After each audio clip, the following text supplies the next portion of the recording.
Salut à tous et bienvenue sur CryptoCoulisses. Aujourd'hui, nouvel épisode un peu particulier parce qu'on va voir ensemble quels sont les coins de 2017 et on va voir ensemble qu'est-ce qu'ils sont devenus. Il y en a qui ont eu une belle suite, d'autres pas du tout. Et on va voir ça avec Alexandre Vinal de la chaîne CoinTips. Salut Alex. Yes, salut Gary, merci pour l'invitation. On va un petit peu parler de petits dinosaures qu'on a bien connus nous par le passé, donc ça va être marrant. Ouais, tout à fait. Donc Ripple, Cardano, Neo, Stellar, Dash, pas mal vont y passer. On en a sélectionné une quinzaine. Bien sûr, on a exclu un Bitcoin et Ether du classement, ça va de soi. Mais l'idée, voilà, c'est de refaire une revue de 15 coins. Il y en a qui ont bien performé, d'autres qui sont tombés aux oubliettes. Et donc voilà, l'idée c'est de faire un petit tour d'horizon.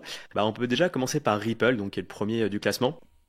Pour rappel, la proposition de valeur initiale de Ripple, c'était d'améliorer les transferts en dollars. Alors Ripple, pour rappel, hein, ça a été créé par Jet McCaleb, qui est le fondateur initial de la plateforme Mt. Gox, Gox, qui a été en faillite en 2014. Il y a eu 650 000 bitcoins qui ont été perdus via Mt. Gox, avec l'affaire Mark Harpelès, pour rappel.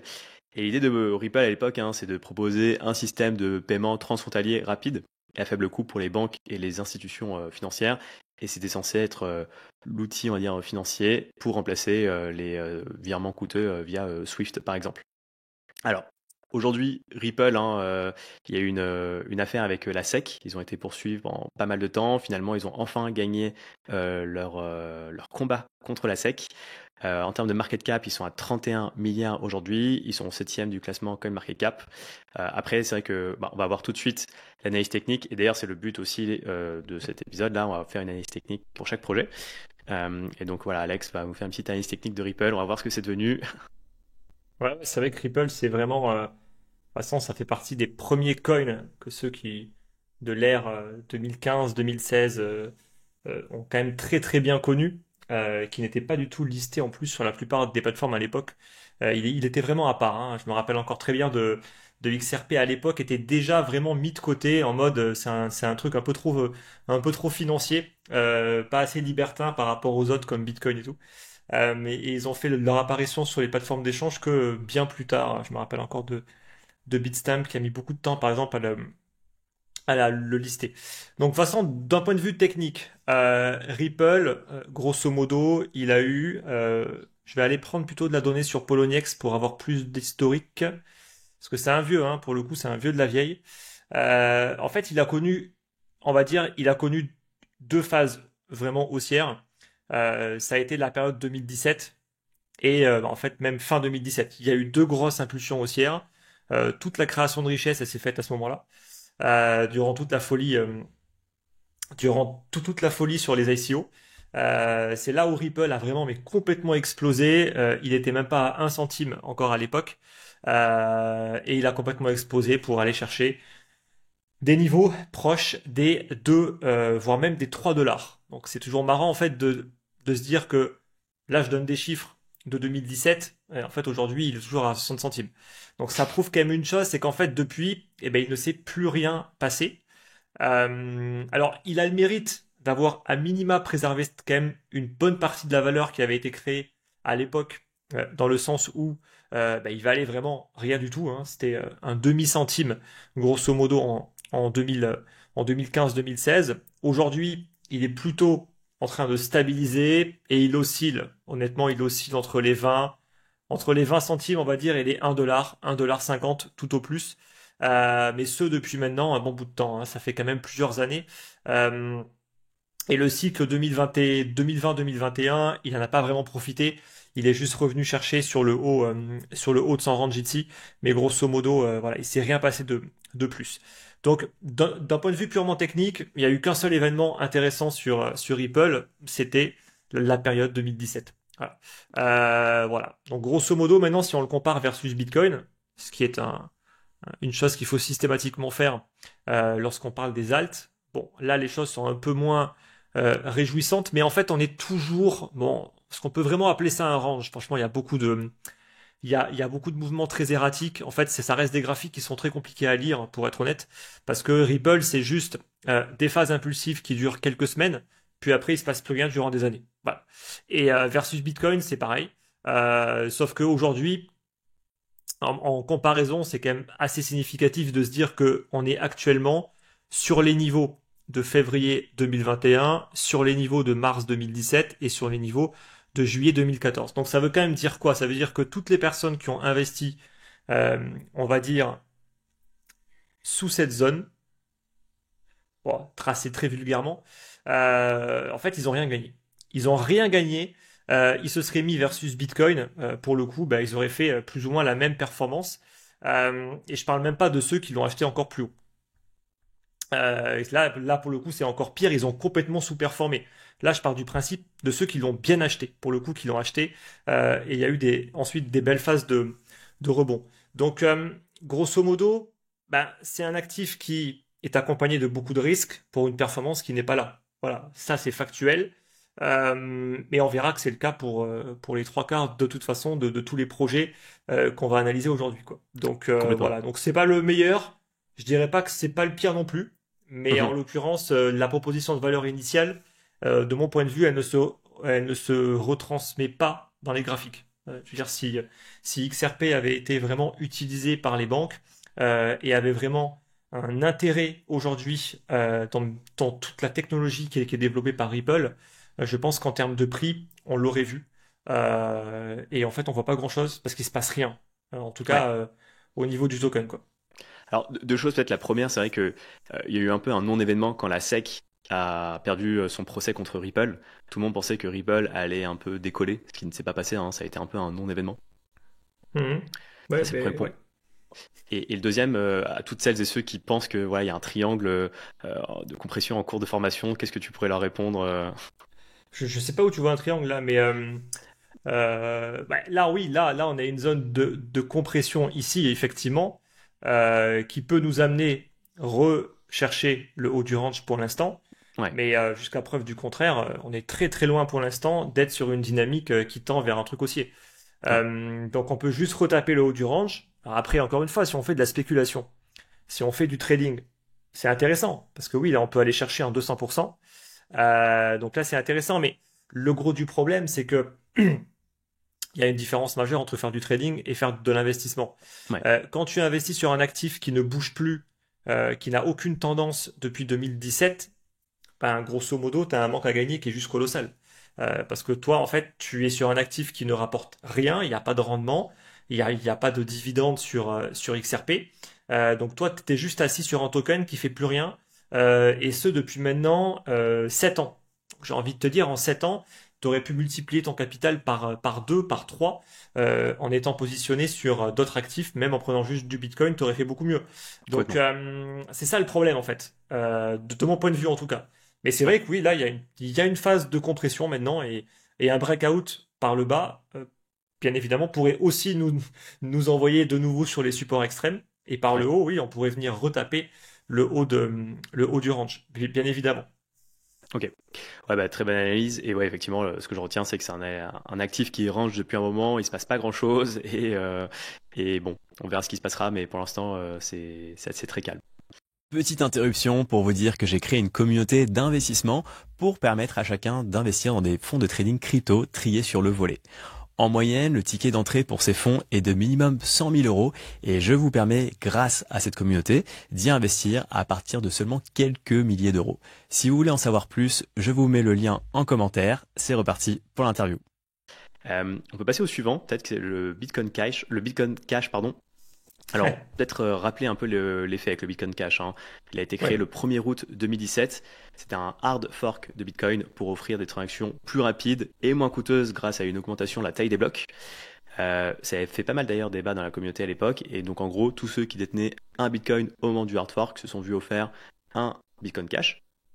Et en ok, novembre 2018, il y a eu un autre fork de Bitcoin Cash en Bitcoin ABC et Bitcoin SV pour Satoshi Vision, qui avait été d'ailleurs soutenu par Craig White. On rappelle un Craig White qui se déclarait comme le fameux Satoshi, on peut plus qu'en douter. Et je crois que c'est finalement un Bitcoin ABC qui a gagné, hein, qui est devenu finalement un Bitcoin Cash parce que c'est devenu Bitcoin SV. Mais en tout cas, voilà, la proposition de valeur initiale de Bitcoin Cash, c'était d'être un peu un Bitcoin sous stéroïde avec de meilleures performances. Mais c'est vrai que depuis sa création, il a jamais vraiment inquiété Bitcoin. Et aujourd'hui, en termes de market cap, bon, il a toujours une market cap quand même de 6 milliards. Il est 16e au classement des coins. Donc, bon, il continue d'exister. Et effectivement, on peut voir un peu ce que ça donne en termes d'analyse technique, bah, surtout versus Bitcoin. Je pense que ça va être intéressant. Et bah, Ouais, versus Ether aussi. il continue d'exister, mais ce qu'il faut quand même préciser, c'est que c'est un des rares survivants parce qu'il y a eu Ouais. plusieurs forks à ce moment-là. Il y a même pas eu que ces deux, il y a même pas eu que cela. Il y en a eu encore Oui, d'autres. En fait, ça a vraiment été le moment où tout le monde s'est dit, vas-y, on va tous faire notre propre chaîne, notre propre Bitcoin avec des idées diverses et variées. c'est Bon, ça. Bah, il y avait la Bitcoin Gold aussi à communauté. l'époque. Ouais, ouais, ouais. Mais la communauté a toujours soutenu le Bitcoin et ne s'est jamais vraiment tourné vers le Bitcoin SV. Bon, encore une fois, en 2017, ça avait un petit peu bougé, je me rappelle, à certains moments, mais franchement, il s'est pas passé encore grand-chose. Et encore une fois, structurellement, bah, la seule preuve qui nous prouve que ce n'est pas utilisé et que tout le monde s'en fout, bah, c'est de le comparer par rapport au Bitcoin. Parce qu'il Ouais, était quand même censé remplacer le Bitcoin avec des tout à tailles fait. de blocs plus importantes. Euh, et puis oui, et puis in fine, voilà, maintenant on sait qu'il ne s'est rien passé et qu'on est sur une structure qui est plus que baissière. Par rapport à XRP qui a au moins le mérite de tenir une zone de, une zone de support et plutôt être dans une phase, on va dire, de très gros range. Bon, bah là sur du Bitcoin Cash, c'est plus que baissier. Voilà, on fait que baisser. On a des petits squeezes à certains moments. Donc ça baisse, ça baisse, ça baisse et boum, d'un seul coup, ça revient chercher des niveaux de résistance. Et on le voit à chaque fois, on vient chercher en plus donc soit les moyennes mobiles ici avec le MA25 ou la borne haute des bandes de Bollinger, c'est systématiquement des niveaux de résistance, des plus hauts qui sont de plus en plus hauts. Bon, là, on a commencé à former un niveau, on va dire, de support qui est en train de se dessiner. On est encore très très loin d'être sur un retournement de tendance, honnêtement. Et j'ai plutôt l'impression que ça va juste continuer soit à végéter, soit à rebreaker par le bas pour continuer encore, on va dire, à perdre en termes de market cap. Il va continuer à dévisser au fur et à mesure que le Bitcoin continue, lui, à croître, sauf, bien évidemment, s'il y a un réveil particulier, mais honnêtement, il y a quand même très très peu de chances pour qu'il y ait vraiment des choses intéressantes dessus, mis à part juste des petits pumps. Encore une fois, là, on voit les pièges. Ça, en fait, ce sont des portes de sortie. Hein. C'est certainement Hmm. pas des portes d'entrée. Donc, c'est là, en fait, où ceux qui sont... bon, il y a ceux qui spéculent, mais ceux qui sont également engouffrés là-dedans depuis tellement d'années, en fait, qui cherchent juste une porte de sortie. De mon point de vue, dès qu'il y a une phase de rebond qui dure une voire 2 semaines, ben, il faut tout de suite commencer à vendre. Voilà, il faut vendre.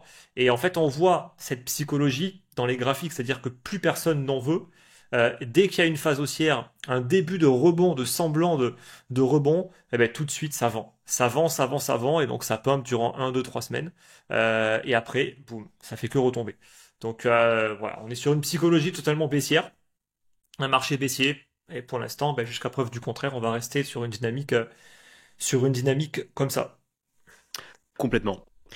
Super analyse. Bah, je te propose de passer au suivant. Alors, le suivant, c'est Cardano. À l'époque, j'aime bien Cardano. C'était présenté un peu comme l'Ethereum killer, Ouais. c'est-à-dire la blockchain troisième génération. C'est-à-dire première génération, c'était Bitcoin.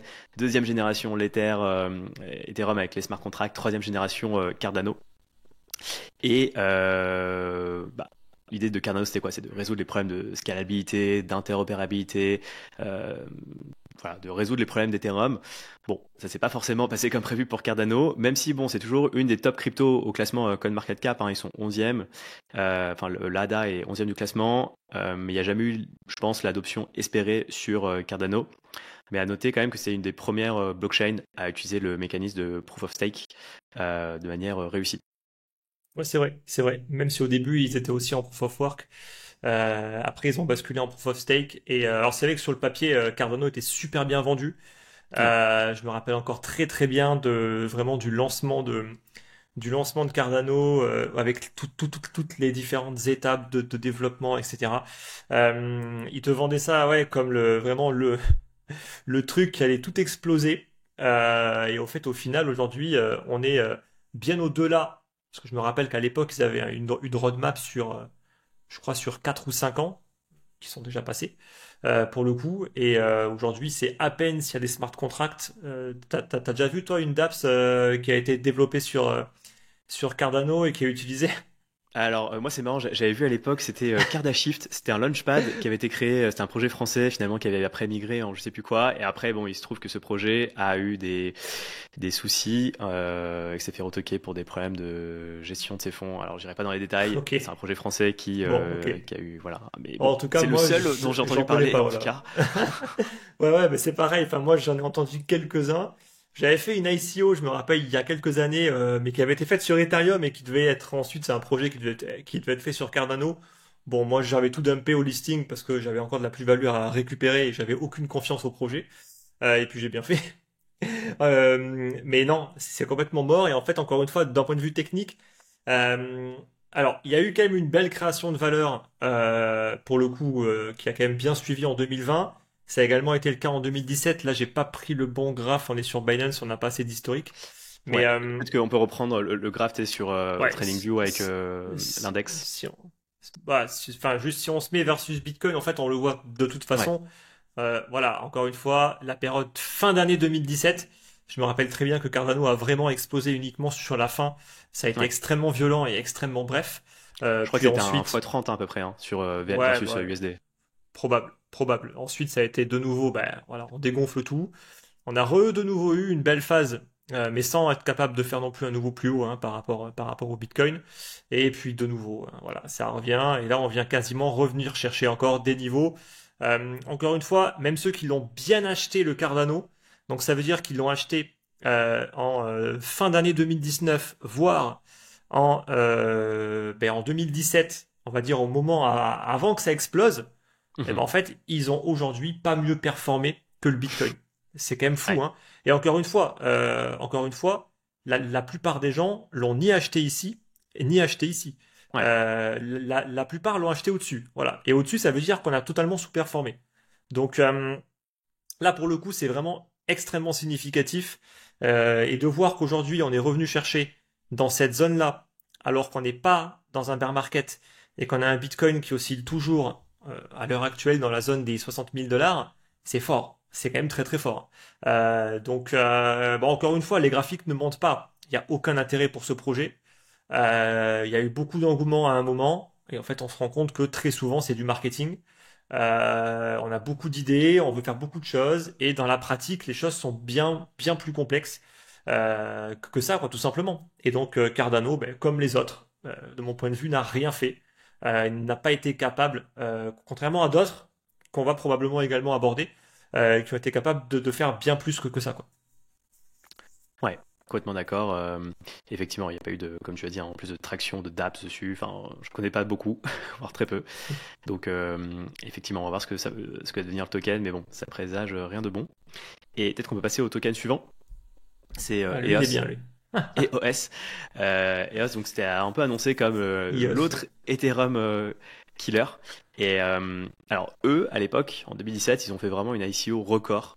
Ou en 2018, avec la société qui s'appelait Block One. Donc ils ont levé plus de 4 milliards de dollars. Et d'ailleurs, après, il y a eu des controverses liées à leur décentralisation. Et EOS, donc, c'était décrit comme une blockchain visant à offrir, pareil, des transactions gratuites et rapides, avec un focus sur l'hébergement d'applications décentralisées. Bon, voilà, c'était vraiment censé être une nouvelle blockchain, enfin une blockchain nouvelle génération. Finalement, il se passe pas grand-chose, hein. Aujourd'hui, c'est une dead chain. Et là où il y a une vraie controverse aussi, c'est sur les liquidités qui sont détenues par Block One, hein, la société qui a lancé l'ICO d'EOS, parce que en fait, ils ont toujours beaucoup d'argent en stock. Je crois qu'ils ont plus de 140 000 bitcoins. Alors, j'ai pas trouvé le montant exact, mais c'est un des plus gros détenteurs, il me semble, de bitcoin. Et en fait, le problème aussi qui se pose, c'est que cette société Block One, son but, c'est pas forcément d'entretenir le réseau EOS, mais tout simplement de poursuivre un peu ses intérêts, ce qui fait que peut-être le réseau est un peu laissé à l'abandon. Ouais, il y a un peu une histoire de conflit d'intérêts où les gens pensaient investir dans l'ICO de EOS et finalement, bon, aujourd'hui, c'est pas trop ce qui se passe. Ouais, non, effectivement, iOS, je me rappelle parfaitement, hein, effectivement, l'ICO à rallonge enfin, ils avaient fait plusieurs tours, ça avait duré des mois et des mois, et tout le monde investissait là-dedans. Déjà, en fait, premier red flag, quand tu lèves autant d'argent, déjà d'une, ça sert à rien. Tout à fait. Premier point. Et Ouais. deuxième point, c'est en fait, ils acceptaient tout l'argent. de tout le monde. Sauf qu'une fois que tu es assis sur un magot de 4 milliards, qu'est-ce que tu en as à foutre de développer un truc? Je veux Hmm. dire, les mecs, en plus, ils ont profité après, je pense qu'ils ont dû bien holder une partie, et comme tu dis, en plus, ils ont dû convertir en Bitcoin et tout. En fait, ça travaille tout seul. C'est-à-dire que leurs milliards continuent à croître. Je sais ils avaient essayé de lancer encore un réseau social, je crois qu'il y a pas très longtemps. Donc ils essayent peut-être de montrer encore des sites de vie, mais là c'est encore plus significatif au niveau des graphes. C'était juste, je dirais pas que c'était un scam, mais là on n'en est pas loin, parce que tout simplement il se passe quoi? Ben, il se passe rien. Là ça veut dire Mhm. qu'il y a eu la phase de hype, voilà. On la voit encore une fois fin d'année 2017, début d'année 2018, et depuis tendance extrêmement baissière. Là, honnêtement, c'est même là et même ça s'est accéléré. Hein. Là, on le voit vraiment. Ça ne fait que baisser. Donc là, c'est vraiment, ouais, là, c'est un truc qui est mort. Plus personne n'y croit. Et ceux qui en ont encore, pour le coup, ben voilà, soit ils les ont oubliés, soit dès qu'il y a un semblant de rebond, ils essaient de sauver les meubles encore une fois pour vendre. Et, euh, et encore une fois, bah, là, c'est vraiment, voilà, c'est là où c'est aussi important quand même de montrer que les graphiques, ils nous montrent vraiment si le projet est encore en vie. Si on Ouais. compare par exemple à XRP, il y a un semblant de choses qui est quand même intéressante. Au moins, il y a des zones de support qui sont défendues. C'est encore acheté à certains moments. Là, c'est plus le cas. Là, en fait, tout le monde Ouais. s'en fout. Il n'y a plus aucun acheteur, en fait. Il n'y a plus personne qui achète. Donc, il y a encore un peu de capitalisation, mais c'est le hold-up du siècle. Enfin, honnêtement, parce qu'ils ont profité de la hype ICO mais pour prendre tout l'argent et ils ont rien fait avec. Et quand tu compares ça avec d'autres projets, par exemple, tu prends le BNB et ils ont levé à tout casser 1 ou 2 millions. Bon là, je dis un chiffre comme ça, mais il me semble que c'était vraiment pas beaucoup. Hein, c'était quelques millions. Eux, ils ont fait un truc qui est énorme avec. Et eux, avec 4 milliards, ils ont rien fait. Et c'est là où tu vois le côté pervers de lever trop d'argent. C'est que, en fait, il faut surtout pas, quoi. Donc, bon, et ça encore, on le revoit aujourd'hui. On l'a revu dans pas mal de trucs où les gens vont s'engouffrer. Alors, c'est pas des ICO, tu vois ce qui s'est passé au niveau du restaking. Tout de suite, il y a des millions, voire des milliards en Ether qui vont dans des protocoles qui ont à peine été audités. Et tu vois à quel point les gens, ils vont, euh, ils vont aller investir et se mettre dans des projets juste pour aller gratter un airdrop, pour aller prendre un risque de malade. Ouais. C'est pas exactement pareil parce que le restacking, c'est pas une levée de fonds, mais ça nous prouve encore une fois que il y a des projets qui partant de rien, ils arrivent à avoir comme ça 1 milliard ou plus dans leur smart contract, alors que ce sont des nouveaux projets et qu'il y a un niveau de risque qui est juste énorme, tu vois. Et Ah bah voilà. si on prend Eigenlayer sur le restaking, ouais, ils ont réussi à avoir une TVL de plus de 10 milliards, je crois, peut-être 14, Mhm. juste pour permettre aux gens de gagner des points dans l'espoir d'un airdrop. Ouais. Ouais, mais clairement. Ouais. Et pour venir sur EOS, c'est-à-dire qu'aujourd'hui ils ont une market cap de 740 millions quand même, ce qui est quand même encore assez fou parce que voilà le projet est on va dire mort. Et j'imagine que peut-être les détenteurs du token se disent tiens je vais pouvoir, enfin qu'en gros la valeur du projet est backée par les fonds détenus par la société Block One, alors que j'ai quand même l'impression que les deux ne sont pas du tout liés et que Ah bah non. les fonds de Block One appartiennent à Block One et pas du tout au Eh projet non. EOS. Ils ont pas acheté un titre de propriété, ils ont acheté C'est un ça. token. Et ce token-là, Block One en fait ce qu'elle veut, soit il vaut rien, Ouais. soit il vaut quelque chose. Je pense que la décision, elle est assez claire. Hein. Mhm. Leur token vaut rien. S'ils auraient un temps, soit après, bon, il y a aussi un problème légal. On peut pas non plus faire tout ce qu'on veut avec un token. On Ouais, peut pas dire le token représente des parts de société non plus, tu vois. Mais bien encore une sûr. fois, c'est aussi pour ça qu'il faut savoir ce qu'on achète. Et, Ouais. quand tu achètes une action même d'une petite start-up, tu sais que tu as quand même les parts de la boîte. Sur un token, tu sais que tu as un truc qui peut servir à quelque chose ou pas. Et c'est bien pour ça que c'est encore plus spéculatif et surtout encore plus dangereux, quoi. Complètement. On passe au projet suivant. Alors lui, c'était censé être un autre Ethereum, mais l'Ethereum chinois, c'était Neo. Euh, Vraiment, c'est marrant comment c'était marketé à l'époque. Alors, Ouais, à l'époque, le projet était connu sous le nom de Antshares yes, et ouais. c'était censé devenir la première blockchain publique de Chine, en permettant bien sûr la création de smart contracts, d'apps décentralisées. Alors, je vais checker là récemment, il y a seulement quelques transactions par jour sur le réseau Neo. Donc voilà, c'est vraiment, je pense, une blockchain qui est laissée à l'abandon, mais qui a quand même une market cap encore de 660 millions.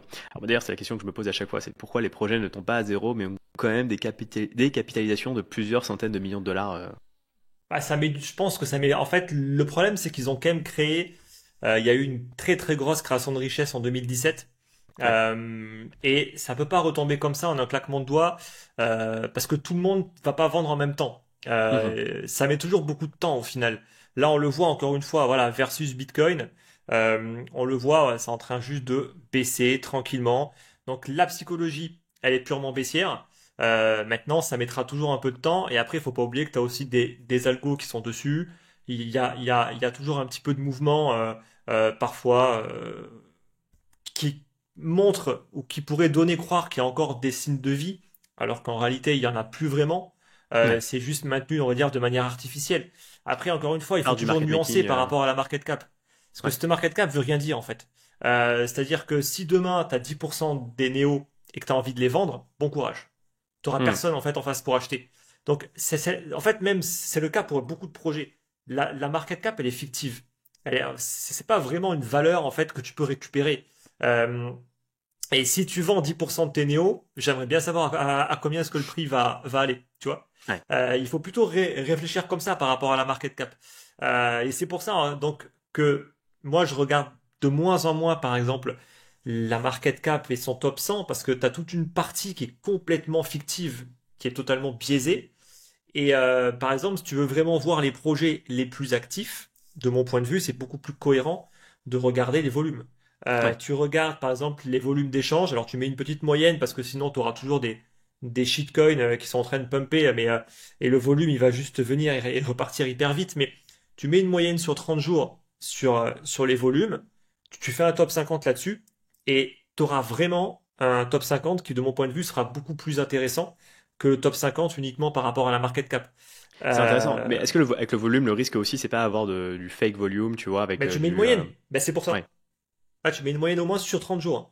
Mhm. Donc il faut quand même que tu aies un volume constant sur 30 jours pour que ça puisse ressortir ensuite dans le top 50. Mais c'est beaucoup plus fiable que de regarder la market cap qui veut pas vraiment dire grand-chose en fait en réalité. Ouais. Euh, Après, tu as d'autres outils qui te permettent aussi de regarder donc la profondeur au niveau des carnets et ce qui te permet juste de voir si tu veux vendre 1 ou 2% de la supply, le prix va décaler de combien, tu vois. Et je suis Ouais. sûr que sur du Neo et compagnie, tu vends quelques pourcents de la supply, le prix va décaler de plusieurs pourcents, voire même peut-être 10 ou 20%, tu vois, mais vraiment facilement. Parce qu'en fait, en face, t'as aucun acheteur. Mais vu que C'est t'as pas de ça. vendeur non plus, ou très peu, vu que le projet il est quasiment mort, bah, ça fait une agonie lente, tu vois. C'est surtout pour ça. Et puis de toute façon, si t'as un gros bac de Néo, t'as aucun intérêt de les vendre parce que tu pourras pas les vendre correctement. Donc en fait, tu vois, Après, les tu gens pourrais ils les sont vendre au bloqués fur et dessus, à quoi. mesure du temps, limite en Ouais. OTC ou vraiment petit paquet par petit paquet chaque jour, façon un peu $1 pour le marché. Ouais, en OTC, je suis pas sûr que t'aies beaucoup d'acheteurs, mais, Non. mais ouais. Ouais, bah, en fait, c'est ça, t'as vraiment pas le choix. Par Ouais. contre, dès que t'as des petits pics, des petites hausses, encore une fois, ceux qui veulent vendre, ben, ils vendent là. Parce qu'il y a un volume qui monte, il y a un tout petit peu d'acheteurs, ils en profitent. Et ça retombe. Ouais. Voilà, classique. Ouais, intéressant. Bah, passons au prochain projet. Alors lui, c'était censé être le blockchain killer carrément, avec la Ouais, technologie Tangle. Alors bien sûr, c'était IOTA, qui était censé être la blockchain pour les objets connectés, avec une technologie qu'ils avaient développée. Alors c'est marrant parce que vraiment par hasard, même pas en préparant l'épisode, mais vraiment par hasard, je suis tombé sur un article il y a quelques jours. Où c'était, je crois, la Commission européenne qui a développé 3 solutions basées sur la blockchain dans le cadre d'un programme européen. Et en gros, en partenariat avec IOTA, ils avaient développé plusieurs produits, notamment un passeport numérique de produits, donc un DPP, pour l'électronique, une solution de gestion des droits de propriété intellectuelle. Et donc voilà, je pensais que IOTA était mort, mais bon, apparemment, ils travaillent encore sur des projets, et notamment avec la Commission européenne. Bon, est-ce que c'est que de la politique et est-ce que ça va vraiment aboutir? On le verra. Hmm. Et un autre fait aussi quand même sur IOTA, c'est qu'il n'y a pas de frais de transaction, ce qui rend pas quand même assez unique. Euh, et quoi te dire d'autre? Non, ouais, c'était censé être l'internet des objets connectés. Euh, Ouais, mais je me bon, rappelle en très voie de bien de ça, graphe, ouais. bon. c'est un peu une allure de Neo, hein. Eh ben exactement, en fait, encore une fois, ça, en fait, t'as plus personne dessus. Donc on est sur encore une fois, une psychologie extrêmement baissière. Je veux dire, c'est Ouais. du copier-coller par rapport à Neo. C'est exactement pareil. C'est vraiment la caractéristique des projets qui sont morts, quoi, tout simplement. Mhm. Euh, donc ouais, non, c'est du copier-coller. Tu vois, entre iOS, Neo et Iota, je pense qu'on a une belle brochette de projets qui est complètement mort. Ouais. Et bon, ce sera peut-être, on en parlera à la fin, tu vois, mais ça prouve à quel point est-ce que juste holder, c'est une terrible erreur, quoi. Parce que tous ceux qui se sont dit en 2017, c'est bon, je vais holder, je vais surtout pas vendre, et dans 5 ou 10 ans, ça aura probablement pris beaucoup de valeur. Ben, en fait, non. En fait, ça a pris une fois de la Ouais. valeur et après, il se passe plus rien. Et c'est ça, on va dire, l'erreur. Et c'est pour ça qu'à mon avis, ben, encore une fois, il faut pas holder très longtemps, surtout ce genre de projet, quoi. Ouais, complètement. Je suis complètement d'accord avec toi que en fait le buy and hold, à part sur des top coins type Bitcoin, Ether, Ouais, alors ceci bien sûr n'est pas un conseil d'investissement, mais franchement le buy and hold c'est quand même quelque chose de très risqué parce que tu prends le risque que ton coin ne reparte jamais, d'avoir la frustration, de garder tes bagues ad vitam aeternam et que rien ne se passe et que le projet meurt à petit feu quoi. ouais, clairement. On passe au projet d'après, donc c'est Monero. Alors lui c'est un peu plus intéressant. Donc Monero c'est une monnaie anonyme hein, pour rappel. Aujourd'hui, Ouais, Monero a encore une market cap de plus de 3 milliards, c'est le 25e au classement. Et donc de base, Monero, l'idée c'est d'offrir des transactions totalement privées et anonymes. On rappelle par exemple que Bitcoin, hein, c'est une monnaie qui est une crypto, enfin une blockchain qui n'est pas anonyme mais pseudonyme. Donc les transactions sont clairement traçables, ce qui n'est pas le cas ouais. sur Monero. Et donc ça permet d'échanger des fonds sans que l'identité des acheteurs, des vendeurs ne soit révélée grâce à une techno avancée. Et niveau confidentialité, c'est quand même une des principales encore crypto sur le marché. Parce qu'elle résiste finalement à la censure, on pourrait dire. Elle est souvent utilisée sur le darknet. Plusieurs gouvernements hein, ont essayé de casser le code de Monero, mais sans succès. Et fun fact, Monero a été délisté de quelques principaux exchanges comme Kraken et Binance. Ouais. Alors, ce qui est marrant, c'est que sur Kraken, bah, il y a encore, hein. Ah non, attends. Ah Bah ok, oui, oui. ah, ok.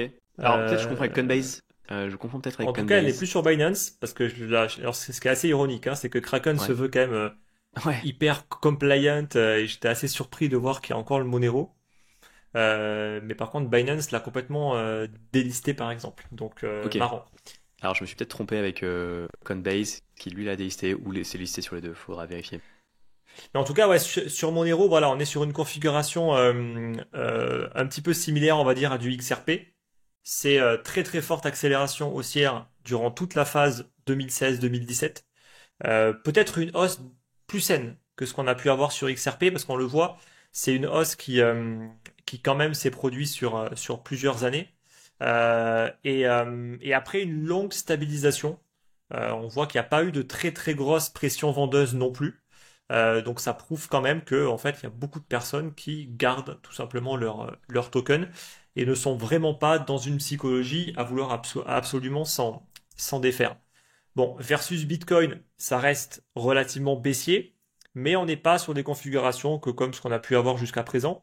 Après, pour moi, c'est un cas particulier parce que bon, il a un vrai usage déjà. Son Mhm. usage, qu'on se le cache pas, c'est pouvoir faire des transactions de manière complètement anonyme. Euh, Ce qui est assez ironique, c'est que très souvent, dans les médias, c'est toujours le Bitcoin qui est pointé du doigt en mode telle personne demande des rançons en Bitcoin, ou sur le dark web, ils font des transactions en Bitcoin, etc. C'est voilà, c'est la monnaie du dark web.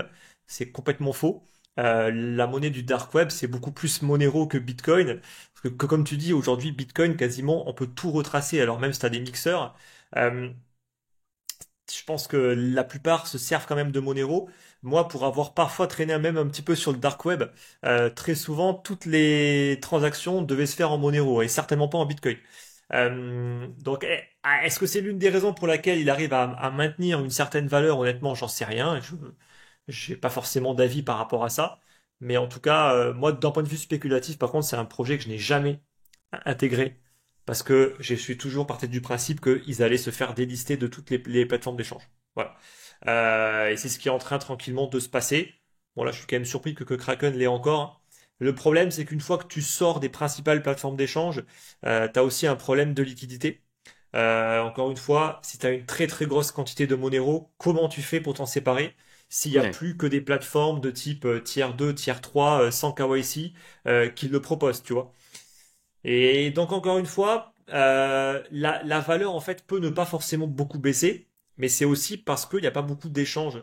Mais là, il faudrait regarder plus en détail par rapport au volume et, voir s'il y a quand même du volume. Mais je pense qu'il y en a un petit peu, en tout cas quand je vois par rapport à Kraken, il y a l'air quand même d'en avoir.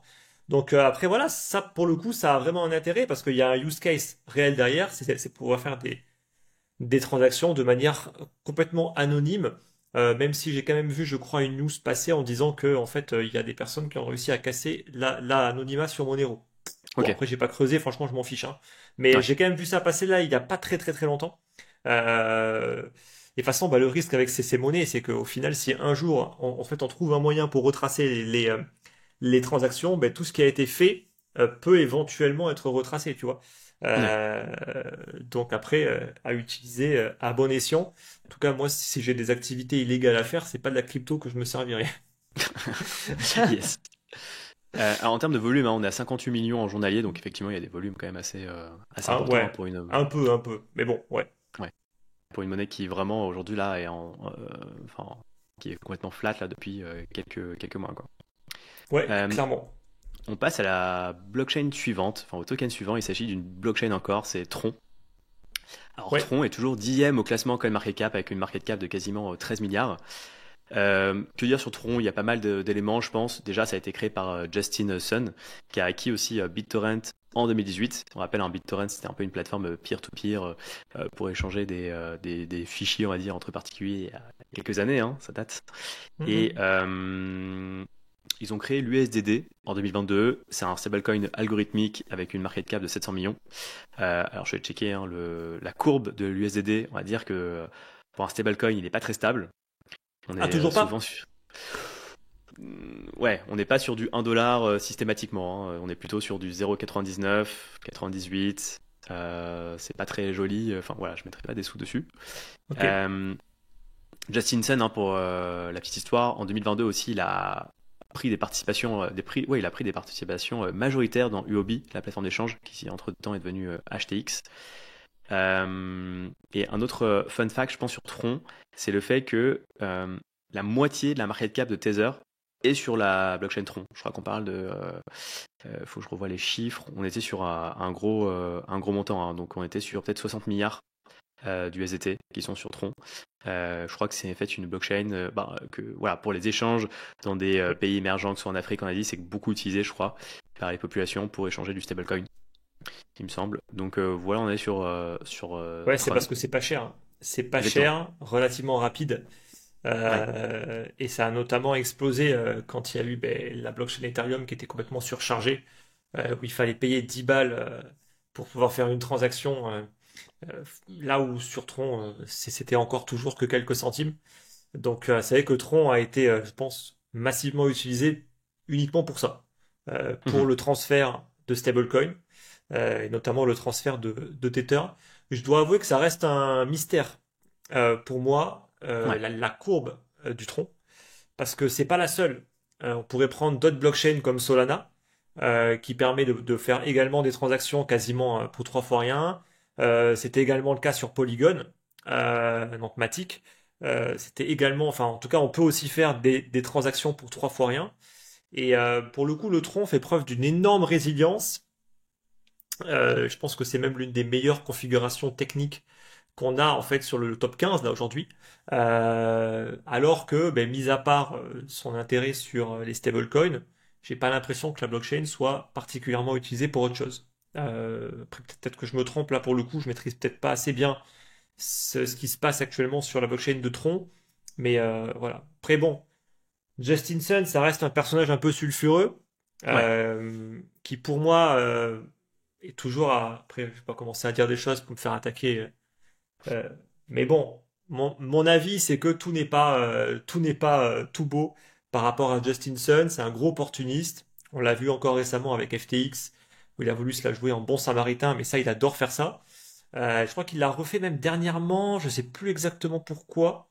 Il avait encore dû dire un truc. Ah oui, c'est avec le CEO de Telegram. Il a voulu faire le malin en mode, tiens, on va aider le CEO. Je sais plus si voulait faire une cagnotte ou. Alors, je sais pas si on lui a dit que le mec était milliardaire et qu'il avait pas besoin en fait qu'on l'aide de cette manière-là. Mais voilà, encore une fois, il peut pas s'empêcher de toujours vouloir se le jouer en mode bon samaritain. Ouais. Alors que sur FTX, c'était uniquement pour faire pumper son token, hein. Il a jamais aidé personne à pouvoir sortir de FTX, hein. Donc voilà. Donc, c'est pour ça, moi le personnage, j'ai un peu du mal avec lui. Mais en tout cas, d'un point de vue technique, honnêtement, c'est très très propre. Et notamment si on compare par rapport au Bitcoin, eh ben, on est sur un range par rapport à ce qu'on a pu avoir sur XRP qui est beaucoup plus serré, donc beaucoup moins quand même de volatilité au niveau des deux bornes. Et on est quand même voilà, sur un niveau actuel où on est quand même sur la borne haute. Et là, par contre, oui, il a un break euh, clairement de cette zone. On pourrait repartir, venir chercher les niveaux, hein, qui avaient été atteints ici, encore une fois, durant la vague haussière de 2017. Donc c'est que d'un point de vue technique, ouais, c'est assez propre, hein. Franchement, c'est assez propre. Il a très très bien résisté par rapport au Bitcoin, alors que la proposition de valeur pour moi sur Bitcoin est quand même infiniment plus élevée que sur Tron. Mais parfois, encore une fois, voilà, il y a des choses qu'on ne peut pas expliquer. Et là, je dois avouer que je ne sais pas expliquer pourquoi est-ce que Tron s'en sort aussi bien, alors que d'autres, pas forcément autant. Alors que pour moi, la proposition de valeur est plus ou moins la même. Ouais. Euh, voilà. Est-ce que c'est pas lié d'ailleurs peut-être à la tokenomics? Alors j'ai pas du tout regardé les tokenomics, hein, des projets en question. Effectivement, si les projets, enfin les tokens sont beaucoup plus concentrés dans quelques mains entre guillemets, peut-être que ça joue aussi sur le prix in fine. Ouais. Après, est-ce que Justinson euh, fait et interagit pour que son token en fait soit massivement acheté sur certains niveaux? Faut pas oublier qu'il est milliardaire. Mhm. Donc il a largement les moyens, on va dire, de défendre tout ça. Et tu vois qu'une des propositions de valeur qui avait été faite, c'était le stablecoin. Bon, bah, le Ouais, stablecoin, je suis désolé, mais c'est un gros flop. ouais, ouais. Déjà, il arrive même pas à bien garder une parité avec le dollar. Personne s'en sert et personne n'a confiance, je pense, en ce stablecoin-là. Donc, encore une fois, en termes de proposition de valeur, bon, il a racheté BitTorrent à une époque où aujourd'hui, bon, je pense que le torrent est beaucoup moins utilisé et encore une fois, en fait, il a fait quoi avec, tu vois? Euh, donc voilà, moi je vois pas vraiment de choses qui a été faite et qui aujourd'hui est toujours vraiment utilisée. D'où vraiment mon étonnement de voir aujourd'hui son token toujours aussi bien valorisé. Mais bon, tant mieux. J'ai envie de dire tant mieux pour ceux qui en ont, qui là pour le coup ont eu, oui, effectivement, assez bien raison de conserver ce token-là, quoi, clairement. Yes. On passe au projet suivant, donc c'est Litecoin. Alors, je m'en souviens en 2017, on nous marketait un peu Bitcoin comme l'or numérique et Litecoin comme l'argent Ouais. numérique. Et donc Litecoin, hein, c'est censé être un Bitcoin, on va dire, avec des transactions plus rapides, des frais moins importants pour des micro-transactions, des paiements quotidiens. Euh, bon, Litecoin, il a encore une market cap d'à peu près 4,7 milliards. Il est 19e au classement. Il y a une mise à jour qui s'appelle Mimblewimble pour améliorer la confidentialité et la fongibilité du token. Et d'ailleurs, il a été délisté pour la petite histoire par certains exchanges sud-coréens. Bon, j'ai l'impression que ouais, Litecoin, c'était vraiment pour le coup un coin de 2017 et que depuis, il est en chute libre. Voilà, il y a un mini pump en 2021, mais c'est tout quoi. Comme beaucoup, hein, comme beaucoup. Ouais, Moi, je me rappelle surtout de Charlie Lee, son fondateur, qui l'avait vendu sur les plus hauts. ouais, c'est En, vrai. en, je sais plus si c'était en 2017 ou en début d'année 2018, mais en tout cas, qu'il l'avait vendu vraiment sur ses plus hauts. Et en fait, bah, ce plus haut qu'il n'a jamais re-atteint de nouveau. Même en Mhm. 2021, je crois qu'il est revenu chercher brièvement ce niveau-là. Encore une fois, versus Bitcoin, c'est bien évidemment un échec. Peu de personnes, même personne en fait, a tout simplement fait une bonne affaire en restant exposé sur Litecoin, parce qu'on le voit, il fait que Ouais. baisser. Donc on a forcément sous-performé Bitcoin. Peu importe son point d'entrée sur le Litecoin, on aurait mieux fait d'être uniquement sur BTC. Je crois de mémoire, c'était une blockchain qui était plus vue comme une blockchain de test pour tester un petit peu ce qui était fait sur Bitcoin. On le faisait d'abord sur Litecoin et ensuite on l'implémentait sur Bitcoin, mais En vrai, en fait, on a remarqué qu'avec toutes les dernières mises à jour de Bitcoin, c'était absolument pas ce qui se passait. Et donc, ouais, en fait, pour moi, encore une fois, c'est un token qui, honnêtement, sert pas à grand-chose. À une époque, il servait à quelque chose parce que c'était plus rapide. Il y a une création de bloc qui est plus rapide sur Litecoin. Donc, ça allait plus vite pour valider les transactions. Donc, parfois, c'était utilisé pour aller plus vite que sur du Bitcoin. Mais depuis qu'il y a les stablecoins et qu'il y a toutes les nouvelles blockchains comme Ether, Sol, Tron, etc., en fait, c'est totalement has-been, quoi. Enfin, honnêtement, voilà, ça ne sert plus à rien. Enfin, en tout cas, de mon point de vue, ça fait vraiment partie des projets qui ne servent à rien, littéralement. Complètement. Et encore une fois, au niveau des graphes, bah, Ça se reflète. ouais. Une autre blockchain qui sert à rien, je pense la blockchain suivante, c'est Dash, l'ancien Darkcoin. À la base, c'est pareil, hein, c'est toujours la même proposition de valeur, des transactions rapides, sécurisées. Ce Ouais. qui est intéressant, c'est qu'à la base, ça s'appelait Darkcoin parce que c'était assez populaire sur le Darknet. Et voilà, les utilisateurs le recherchaient pour ces qualités-là, d'anonymat notamment. Ça a changé de nom en 2015 pour se distancier justement du Darknet. Alors, Dash développe encore des solutions de paiement Ah actuellement, ouais. mais bon, je pense que voilà, la courbe du token parle pour elle. Je pense qu'on va être très Ouais, rapide ouais, c'est dessus. vrai que Dash, je me rappelle qu'ils avaient une proposition en mode on pouvait faire des transferts anonymes ou pas, je crois, hein, Ouais, de mémoire. Et ils avaient également un système qui était pas trop mauvais, et qui était une sorte de DAO déjà à l'époque, où on pouvait voter pour développer certains types de projets. Et ensuite, voilà, si c'était validé par la communauté, on pouvait ensuite recevoir les financements pour pouvoir faire le développement. Et c'était aussi un des premiers masternodes où on pouvait générer du rendement ouais, en créant un nœud sur le réseau Dash. Le seul problème, c'est que c'était quand même très coûteux. Je me rappelle encore à l'époque de 2017, un nœud Dash, on était sur une somme à 6 chiffres quand même pour pouvoir faire un nœud parce qu'il fallait une certaine quantité de Dash. Mais il y avait un rendement qui n'était pas trop trop dégueulasse. Bon, encore une fois, hein, ceux qui ont bloqué leur Dash là-dedans, bah, ils ont sous-performé massivement le Bitcoin et c'est pas le rendement distribué qui a changé grand-chose. Par contre, ouais, c'est vrai que le Dash, on est vraiment sur une dynamique baissière depuis 2018, quoi. Là, il y a même quasiment pas eu de vraie phase de rebond, ça fait que baisser. Et encore une fois, ben voilà, même ceux qui l'ont acheté au tout début, en 2014, eh ben ils auraient mieux fait de prendre du Bitcoin.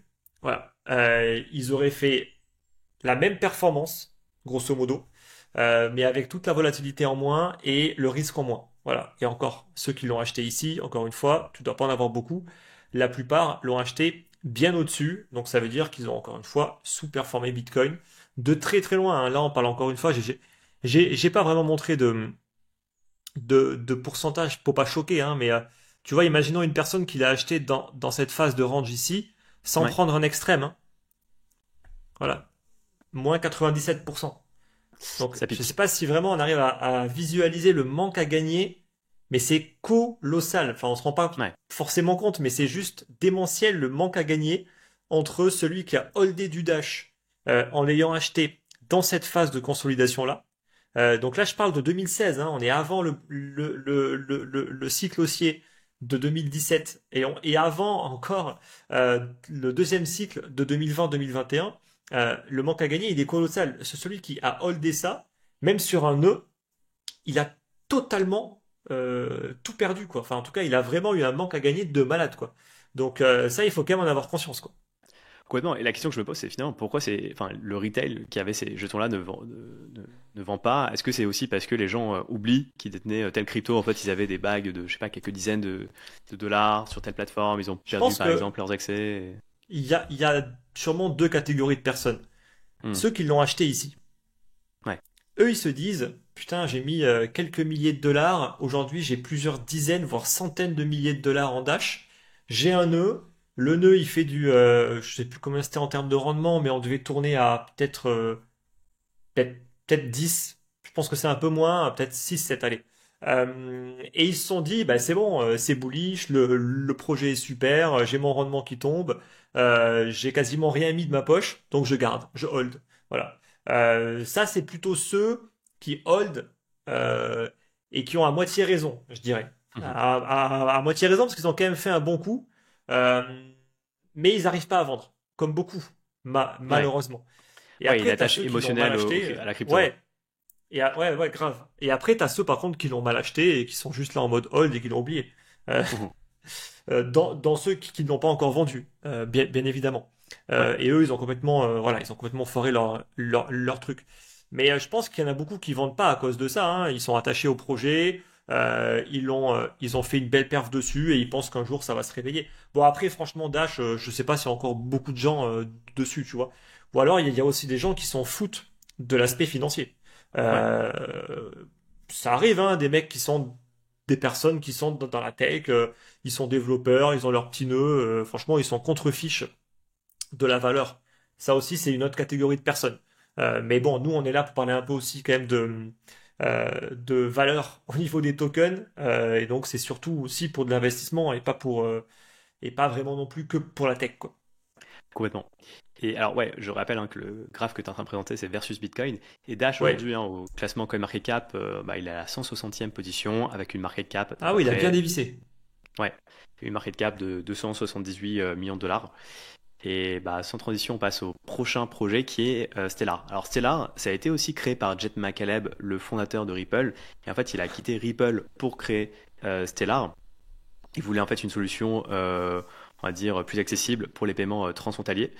Alors, Stellar, c'est assez marrant parce qu'il continue de collaborer quand même avec des institutions financières comme MoneyGram. Et quand on regarde les reward assets, alors, c'est un peu la grande mode aujourd'hui. Il y a beaucoup de bons du trésor américain tokenisés.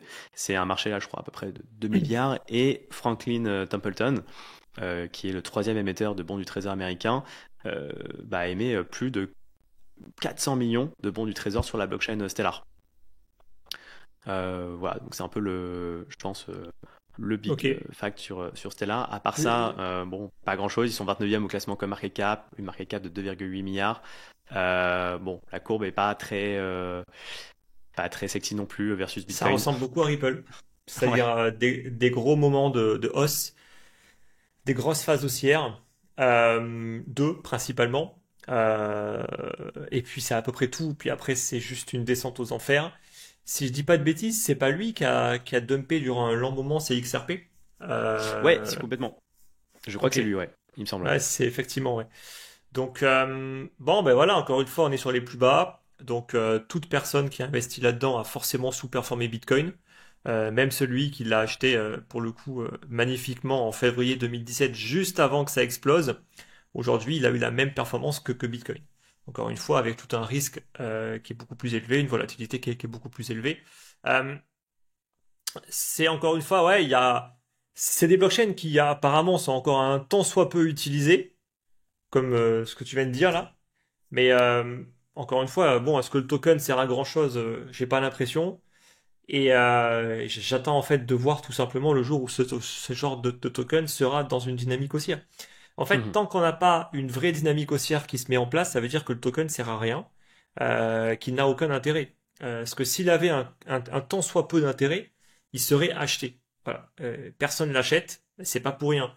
Alors parfois, durant de brèves période, un token peut être sous-évalué, peut ne pas être acheté pour de mauvaises raisons, et après le marché le rattrape. Mais ça dure pas 5 ans, ça dure pas 10 ans. Enfin, en fait, arrivé à un moment, c'est pas, ça veut dire que qu'il y a une raison. Voilà. Donc ça, je pense qu'il faut aussi le prendre en compte, quoi. Complètement. Il reste 4 tokens encore à analyser. Le prochain, je le trouve vraiment intéressant parce que c'est l'ETC, l'Ethereum classique. Et alors, lui, c'est intéressant parce que finalement, c'est la version originale d'Ethereum et Ouais. je pense que c'est intéressant d'expliquer le contexte. Donc, il y a eu, donc à la base, c'était la blockchain Ethereum classique telle qu'on la connaît. En 2016, il y a eu un hack majeur sur Ethereum. Le hack en question, il implique The DAO, donc Decentralized Autonomous Organization. À l'époque, c'est une organisation décentralisée sur la blockchain Ethereum qui avait levé à peu près 150 millions de dollars en Ether via une ICO. Il y a une vulnérabilité dans le code qui a été exploitée. Ça a permis aux hackers de détourner à peu près 3,5 millions d'Ether, donc beaucoup d'argent. Beaucoup. Et la communauté Ethereum n'était pas d'accord sur la suite et comment gérer le hack. Il y en a qui disaient bah, on revient en arrière pour justement que le hack ne soit pas inscrit dans la blockchain, d'autres non, parce que la blockchain doit être immutable. Et donc c'est là où on a eu finalement un hard fork. Et Mmh. alors Ethereum tel qu'on connaît aujourd'hui, c'était la version où on est revenu en arrière pour justement annuler le hack et Ethereum classique, la version avec le hack pris en compte. Donc c'est-à-dire que Ouais. comme pour Bitcoin quand il y a eu le hack, le hard fork sur Bitcoin, c'est-à-dire que tous les détenteurs à ce moment-là d'un Ether ont eu un ETH et un ETC pour les deux. Et donc, le Ethereum qu'on connaît a forqué de Ethereum classique. Et d'ailleurs, Ethereum classique est toujours en proof of work, contrairement à Ethereum, Ouais. qui est passé en proof of stake il y a quelques temps maintenant. Et j'ai l'impression que c'est finalement une crypto qui est assez idéologique. C'est-à-dire que les gens qui détiennent de l'Ethereum classique, voilà, c'est vraiment être le même type de personnes qui vont détenir du Monero. Alors, pas le même type de personnes, mais pour les mêmes raisons en tout cas. Ouais. Ah ouais, non, mais clairement. C'est vrai que là, pour le coup, c'est l'inverse de ce qui s'est produit avec le Bitcoin et Bitcoin Cash. Mais à la différence près, c'est que quand même, Vitalik, c'est aussi lui qui a défendu le fait de revenir en arrière. C'est aussi un peu lui la tête d'affiche de Ethereum, même s'il n'y avait pas que lui derrière. Et au final, tout le monde a suivi. En fait, Mhm. donc Ethereum classique, pour le coup, qui était la chaîne originelle pour le coup, n'a pas suivi. En tout cas, la communauté n'a pas suivi. Et encore une fois, aujourd'hui, plus personne n'en parle parce que c'est Vitalik qui est, je pense, celui qui a été capable de fédérer une communauté et toute la communauté, même des développeurs, ont quasiment tous suivi. Encore une fois, on le voit au niveau du token. Euh, voilà. Il y a eu deux phases haussières. Il a quand même rebondi un petit peu. Je me rappelle, c'est vrai qu'il avait rebondi en 2021. Euh, mais encore une fois de plus, on est sur une dynamique très baissière. Voilà. Non, Euh, Vraiment très baissière. Euh, Encore une fois, blockchain je sais pas si toi tu l'as déjà utilisé, moi jamais. non, jamais. Blockchain qui n'est pas utilisé, qui est encore resté en proof of work, qui n'a pas du tout évolué comme a pu évoluer Ethereum. Mais c'est quand même marrant de voir un petit peu ce qui s'est passé effectivement d'un point de vue historique et de se dire que, tu vois, si la communauté avait suivi Roger Ver, ben, peut-être que le vrai Bitcoin, ce serait le Bitcoin SV, tu vois. Alors, c'était son souhait, hein, bien évidemment. Et je rappelle que c'est lui, en plus, qui possède le nom de domaine bitcoin.com. Hein. Mais donc, ne pas se faire avoir, le bitcoin.com, ce n'est pas le vrai Bitcoin, c'est Bitcoin SV de Roger Ver. Donc voilà, mais c'est marrant quand même de voir un petit peu, tu vois, au final, quelques événements, ce que ça peut produire après, et pourquoi effectivement il y a ce genre de token-là encore aujourd'hui, quoi. Complètement. Complètement. Et c'est vrai que pour Ethereum classique, bon, c'est fou de dire quand même que la market cap, je crois, est à peu près de 2 milliards, 2,6. Ils sont encore 32e au classement comme market cap et qu'il y a encore des Hmm. gens qui travaillent sur ce projet. Si c'est le cas, je sais pas, hein, j'ai pas eu tout vérifié, mais je pense c'est vrai Ouais, que, voilà, qu'il y a beaucoup d'applications et que finalement aujourd'hui le hub avec toutes les applications décentralisées, c'est surtout Ethereum et pas Ethereum classique, quoi. Enfin, j'en ai ah oui, jamais vu. clairement. Donc ouais. Clairement. Il reste encore trois cryptos. Il y a Nem. Alors Nem, c'est intéressant parce qu'ils ont été à ce moment-là, en 2017, fin 2017, ils sont quand même genre 10e au classement CoinMarketCap. Et en début 2018, ils vont subir un gros hack. Enfin, c'est surtout pas Nem directement, hein, c'est la plateforme CoinCheck, donc c'est un exchange japonais, qui va se faire hacker pour 550 millions de dollars du token Nem. Et ce qui s'est passé, c'est que les hackers ont réussi à blanchir une bonne partie des tokens NEM avant que la fondation NEM puisse justement blacklister les adresses des hackers. CoinCheck dans la foulée a fait faillite suite au hack. Et NEM à ce moment-là, ça a été un peu la descente aux enfers. Maintenant, ils ont une market cap de à peu près 160 millions de dollars. Ils sont Ah, 241e au classement CoinMarketCap. Ils viennent d'être, enfin récemment, ils ont été délistés de Binance. Et un autre fun fact sur NEM, c'est qu'ils utilisent un consensus qui était unique à l'époque. Alors, je ne sais pas si d'autres l'utilisent maintenant, mais c'est le Proof of Importance qui récompense en fait l'activité du réseau. hmm. Ouais, là, le delisting Binance, j'imagine que c'est cette bougie ici, là. Ouais, ça doit être ça. Ok, c'est là où justement, en fait, on en revient par rapport à la liquidité. Quand un token se retrouve retiré, bon là en l'occurrence de la première plateforme en termes de liquidité, eh ben, énormément de personnes se disent il faut que je vende maintenant, après je pourrai plus vendre. Et donc voilà, là pour le coup, moins 50% en l'espace de quelques jours à mon avis versus Bitcoin, c'est vrai que ça fait mal. Encore une fois, est-ce que c'est une surprise quand tu vois ce graphe? Pas vraiment. On est sur une tendance qui est fortement haussière. depuis mars 2020, ils n'ont rien profité du tout de la vague haussière qu'il y a eu en 2020-2021. Et encore une fois, après, dès que l'euphorie s'est un peu essoufflée, boum, c'est reparti en dynamique fortement baissière. Là, par contre, c'est fortement Ouais, baissier. Et on le voit pourquoi? Parce qu'on n'arrive même pas à faire des vraies phases de rebond. Tu vois qu'on est toujours sous le MA13. On arrive toujours à clôturer en dessous. Là, on est vraiment sur une dynamique extrêmement baissière, hein. Vraiment, là, les moindres petites phases de rebond, elles sont tout ouais. de suite vendues. Ça a même pas le temps de rebondir durant quelques jours, quoi. Donc là, vraiment, ouais, très très très baissier. Donc en fait, on jongle entre du baissier ou du très baissier, quoi, pratiquement à chaque fois. Complètement. Alors, EMA13, hein, pour clarifier ce que c'est, donc en fait, c'est une moyenne mobile exponentielle Oui, sur une durée de 13, plutôt de courte. 13 périodes. Donc là, en 13 l'occurrence, périodes. ouais, si c'est en weekly, c'est L- 13 semaines. Là, Voilà. on est en 2 semaines, mais bon, Mm. voilà, ça reste très très pertinent pour définir les tendances. Et là, c'est assez clair. Tant qu'en reste en dessous, on est très baissier. Voilà. Yes. Alors, le prochain token, c'est clairement celui qui a le mieux performé depuis 2017 parmi tous ceux qu'on a vus maintenant. C'est Ouais. le Binance Coin qui est devenu le BNB. Donc, c'est le token de Binance. Alors, je pense que c'est intéressant de réexpliquer le concept de ce token, hein, enfin le contexte. Il a Mhm. été créé en juillet 2017 lors d'une ICO, dont tu as parlé d'ailleurs tout à l'heure. Hein, c'était une petite Ouais. ICO après le lancement de l'exchange Binance. Et c'est devenu bien sûr un élément central de l'écosystème de Binance, parce que Binance après a en plus a créé la BNB Chain, sa propre blockchain, Ouais. qui est une blockchain EVM compatible. C'est utilisé aussi pour payer les frais sur la plateforme Binance. Il y a aussi un Binance Launchpad pour lequel le BNB est utilisé. Il y a un mécanisme de burn qui permet finalement, où en fait Binance, je crois, de façon trimestrielle, va Oui. brûler une partie des BNB en circulation selon ses profits pour justement réduire l'offre de Exact. tokens BNB en circulation et finalement augmenter sa valeur. Et d'ailleurs, petit fun fact, CZ, donc le fondateur de Binance, a quitté son poste plus tôt cette année et il a effectué quelques mois de prison. Alors, à l'heure où on fait l'épisode, on est le 17 septembre 2024 et il devrait sortir de prison, je crois, à la fin de la semaine prochaine, quelque chose comme ça. J'ai vu à la fin du Euh, mois, effectivement, les gens sont hyper ouais. optimistes en mode dès qu'il va sortir de prison, c'est bon, le marché il va rebondir, il va réinvestir ou je sais pas quelle connerie j'ai encore vu. Ben, on espère. C'est que le, Mais le, le, le BNB, pour le coup, moi, c'est un token sur lequel j'ai été extrêmement bullish dès le début. ouais. Euh, pour une raison principale, c'est que la token économique, c'était excellente. Donc, comme tu dis, il y a un mécanisme de burn. Donc, en fait, ils ont créé 200 millions de BNB et ils avaient pour objectif de brûler la moitié.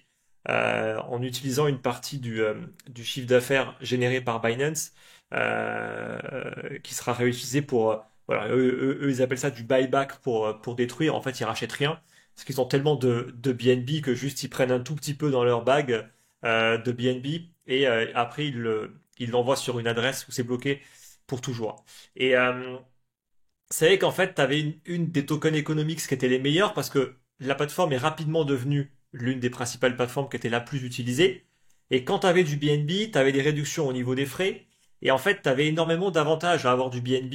Et donc ça a quand même contribué énormément à ce que même en 2018, alors que le marché se faisait éclater, là on le voit, en fait, il n'a pas retracé tant que ça par rapport à sa hausse. Il avait déjà énormément monté, hein. Enfin, à l'époque, ça valait même pas $1. Il avait déjà énormément monté durant la phase haussière de 2017, même si c'est un projet qui est sorti assez tard, en plein durant le cycle. Mais en fait, en 2018, il faisait partie des alts qui avaient pratiquement le moins perdu. Et après, il a Mhm. tout de suite très très vite rebondi. Il a même été refaire un plus haut dès 2019, là où le Bitcoin n'a même pas été capable de faire un plus haut. Donc déjà, il arrivait à surperformer le Bitcoin. Et après, on le voit. Belle stabilisation. De nouveau, grosse impulsion haussière sur le cycle. Et il tient. Il arrive à tenir, en fait. Et ce qui nous prouve que le projet est toujours en vie, c'est qu'il arrive à suivre les cycles. Cycle après cycle, il prend des phases, enfin, il prend des grosses phases haussières et il arrive à stabiliser. Et là, aujourd'hui, il est quasiment proche de ses plus hauts. Et là, il est en train de stabiliser même. Là, il est vraiment en train de faire une belle stabilisation sous son ATH Encore une fois, c'est une configuration extrêmement haussière. Honnêtement, il y a quand même de très très fortes chances que ça vienne breaker à la hausse pour continuer, surtout si Bitcoin reste sur une dynamique lui aussi haussière. Et ben, versus Bitcoin, encore une Et fois, d'ailleurs, on juste est sur une l'ancien dynamique graphe haussière. l'ancien graphe était versus dollar, et là tu viens de mettre le Oui, graphe versus Bitcoin. versus Bitcoin, voilà, là les phases haussières sont encore plus significatives, mais à la différence de quasiment tous les autres, il arrive à tenir ces niveaux en fait. C'est-à-dire que très souvent les autres, ils ont juste des phases où tout le monde s'excite, on achète, ça surperforme Bitcoin, mais après ça retombe parce qu'en fait il n'y a rien derrière. Et là pour le coup, ben, ça retombe pas. Enfin ça retombe, ça retrace bien évidemment parce qu'il y a quand même énormément d'excès, mais on voit que ça arrive à monter par palier et à tenir, remonter, retenir.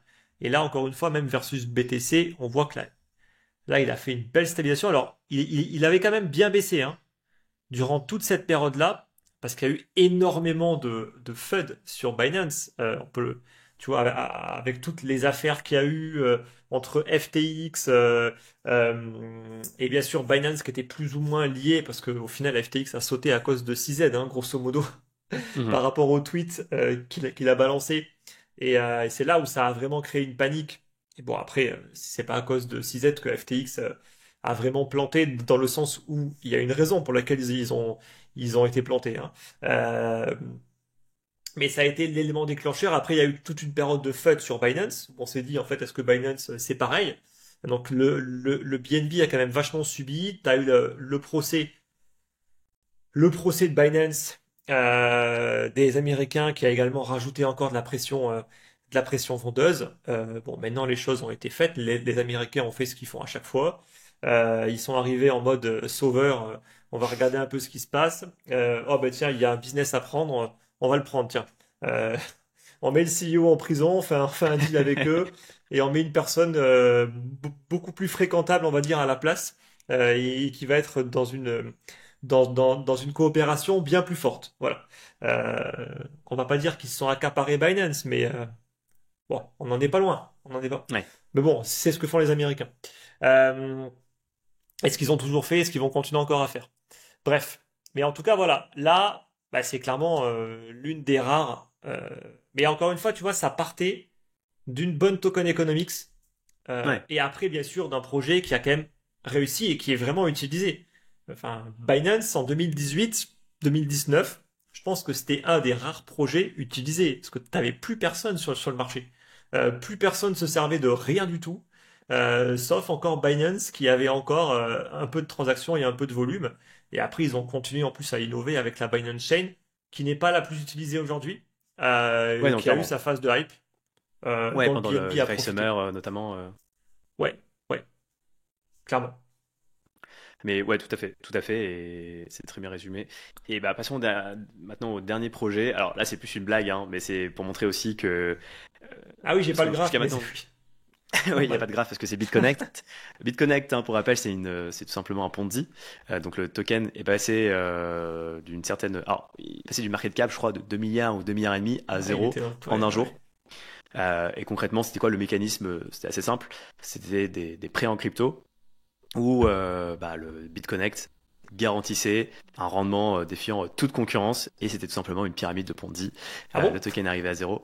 Et donc c'est vrai que jusqu'à maintenant, on a regardé des projets bah, qui sont en train de survivre, mais qui ont encore une valeur. Et BitConnect, pour le coup, bah, le token maintenant ne vaut plus rien. Le Ouais. fondateur est allé en prison, hein.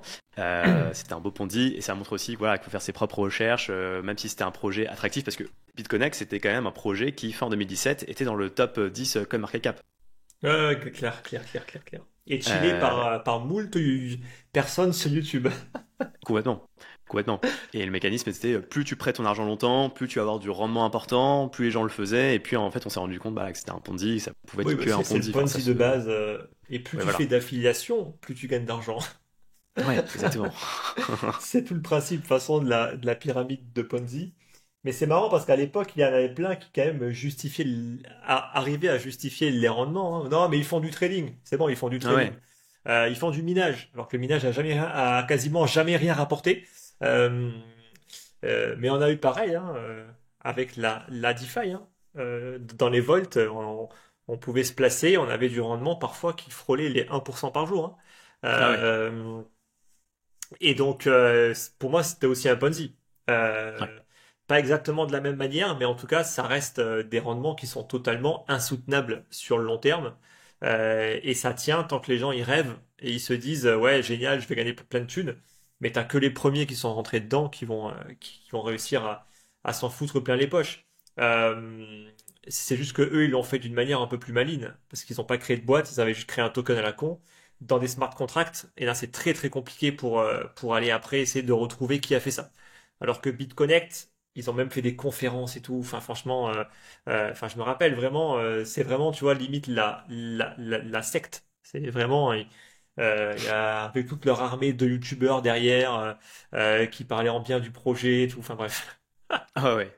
Bon, on se souvient hein, du fondateur de BitConnect qui arrivait sur scène qui faisait BitConnect. Enfin Ah, le voilà, mec je vais pas chauve là, limite. Ouais. Oui, oui, c'est vrai, oui, c'est vrai. Yes. Ah bref, Bah la voilà, bonne époque.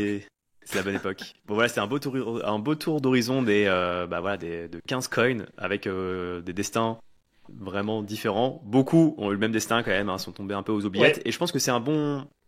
Enfin moi ce que je retiens quand même, c'est que finalement quand tu fais du buy and hold, euh, à part quelques exceptions, versus Bitcoin, les coins ont toujours sous-performé et ouais. que finalement le seul moyen quand tu es exposé sur enfin les alts qu'on a vu de performer, c'était finalement d'être exposé sur du court terme, sur des phases haussières face à Bitcoin, mais que sur des Ouais, phases, ouais, bien sûr. enfin sur du long terme, le buy and hold n'est jamais la bonne solution, j'ai l'impression, sur la plupart des coins. Même si t'as fait un buy and hold, tu vois, là, t'as pris le top 15 et t'as mis 1000 balles dans chaque projet, ben en Mhm. fait, t'en as deux qui tiennent la route aujourd'hui, qui ont C'est ça. toujours une bonne valeur, mais tout le reste te tire vers le bas. Et, Ouais. et c'est pour ça que ça marche pas, en fait. Ça marche pas du tout. Même de faire en fait, ce qui pourrait par contre marcher un peu plus, c'est de faire un indice, parce qu'au moins l'indice, t'as une market cap qui va bouger, et t'as toujours des mouvements au fil du temps, certains qui vont partir, d'autres qui vont re-rentrer. Et quand bien même l'indice, tu vois, par rapport à la market cap, par rapport à ce que je te disais tout à l'heure, faut faire attention, il faut déjà filtrer. Parce que le problème, c'est que tu as plein de croûtes dedans, qui vont quand même être dedans, parce que tu as une market cap qui est complètement biaisée. Mhm. Et c'est pour ça qu'il faut rajouter un filtre supplémentaire pour virer ben, tous les trucs qui n'ont rien à faire là, en fait, tout simplement. Euh, mais ouais, et puis encore une fois, tu vois, enfin, encore une fois, c'est celui qui a pris du Bitcoin, il a quasiment fait mieux que tout le monde, sauf le BNB qui vraiment, lui, s'en sort quand même très très bien versus, versus BTC et Tron, pas autant. Tu vois, Tron, t'as quand même beaucoup de chances d'avoir fait plus ou moins la même performance. Donc tu vois, Ouais. dans tous les projets, en fait, le seul sur lequel t'as vraiment surperformé le Bitcoin, bah, il y en a juste un. Tu vois. Ouais. Euh, donc, il n'était pas si facile que ça à trouver à l'époque, hein. Honnêtement, il y avait tellement d'autres projets en hype à ce moment-là. Certes, le BNB avait une bonne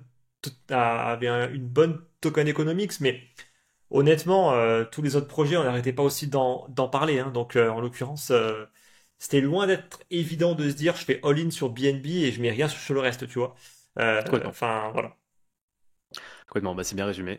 Alex, bah, merci beaucoup. Est-ce que tu veux donner un dernier petit mot peut-être pour clôturer Ouais, je cet pense que épisode tout a passionnant? été dit. Écoute, par rapport aux altes, encore une fois, les choses n'ont pas changé. Ne croyez pas que les choses ont changé. 99,99999% de toutes les altes ne valent rien, ne vaudront rien, n'apportent rien. Surtout, ne faites pas l'erreur de confondre projet et token en plus de ça. Il peut y avoir des projets qui sont intéressants, des projets qui délivrent, mais un token qui sert à rien. Par exemple, tu vois, Ripple, peut-être qu'au niveau de la tech, il y a vraiment des trucs qui sont vraiment hyper intéressants, mais il y a une décorrélation totale par rapport au token. Et ça, il faut en Ouais. avoir conscience.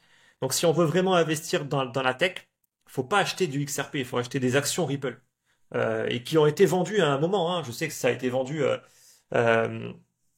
à un moment. En fait, il y avait pas mal d'offres, des levées de fonds privés pour pouvoir acheter de l'action Ripple directement. Je pense qu'on a peut-être beaucoup plus intérêt à acheter ça que du token.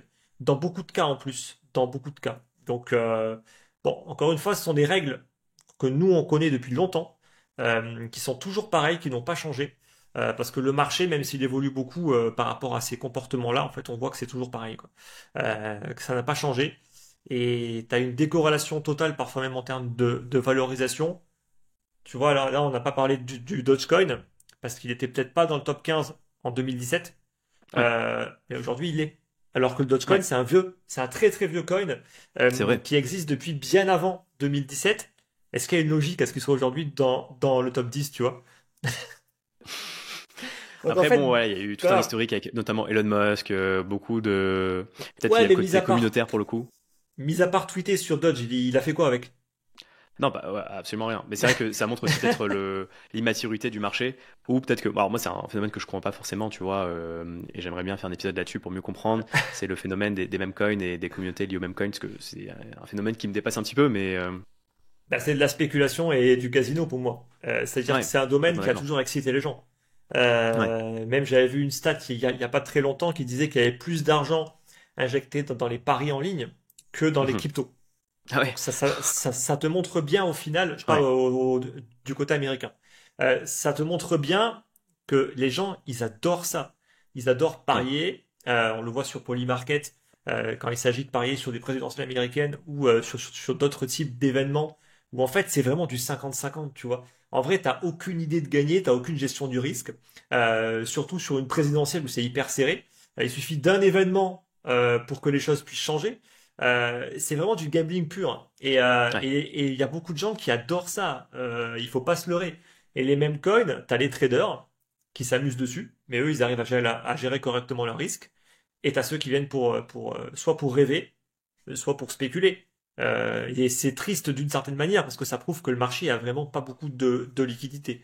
Si Ouais. seules ces personnes-là arrivent à provoquer des gros mouvements uniquement sur certains projets, ça prouve que le marché tient pas sur grand-chose. En tout cas sur ces tokens-là. Ouais. Mais est-ce Tout que à c'est fait. une surprise? Pas vraiment. Après, c'est vrai que bon, il y a avoir de plus en plus de coins qui vont être aussi alimentés, on va dire, par des ETF.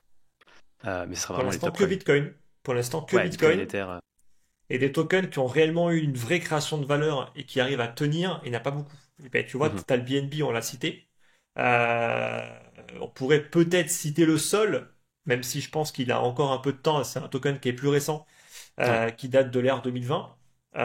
Donc pour moi, il mériterait encore, enfin, il faut encore attendre quelques années pour voir où est-ce qu'on va le retrouver.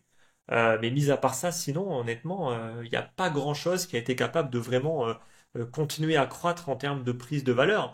Euh, Complètement et d'accord. donc, tant qu'on n'a pas, tu vois, genre 30 ou 40 gros projets qui ont tous vraiment une proposition de valeur et qui vont vraiment dominer en termes de market cap, on va avoir ces croûtes dans le top 50. Complètement.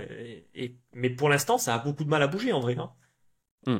Je suis vraiment d'accord. Bah, ce serait intéressant de faire peut-être un prochain épisode sur les coins de Ouais, grave. 2021, mais je suis sûr que les formes les courbes seraient assez similaires, sauf certains projets. Et effectivement, pour le Ouais, prochain bull market, sous réserve qu'il y en ait un, mais bon, on espère.